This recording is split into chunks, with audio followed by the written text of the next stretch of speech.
अकेले जिया तानी सुकून से, तब काहे पीछा कर तारू कई दिन से। ये जा का कही हो जिंदगी अकेले जिया तानी सुकून से, तब काहे पीछा कर तारू कई दिन से। का बाट बतिया बताई दे तू हो, तोहरा बिना जीके कहाँ पारवा, हमके समझा दे तेरे ए पागल मंगिया में डाल के सनूरावते आपन बना ले तेरे ए पागल मंगिया में डाल के सनूरावते आपन बना ले तेरे।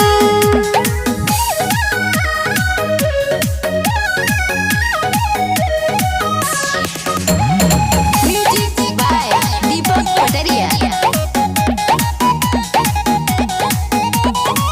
घरवा से बानी हम जान मजबूर हो, यही चलते तहारा से होखतानी दूर हो।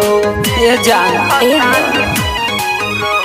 तोहरा बिना हम जी नाही पाई, तोहरा के बोला हम कैसे भुलाई।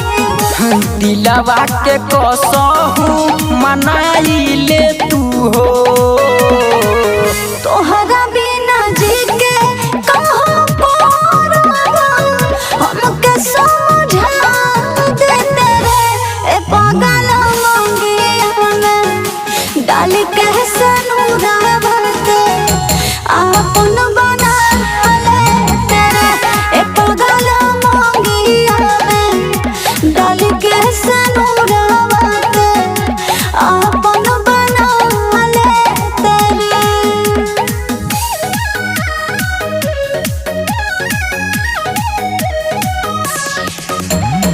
Music by Deepak Pataria.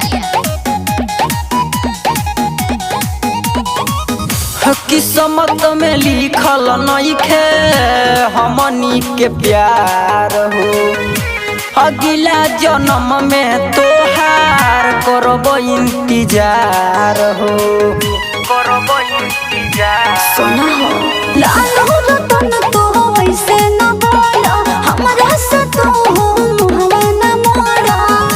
दिलवा के कसहू मनाई ले तू हो, तोहरा बिना जीके कहाँ पारवा, हमके समझा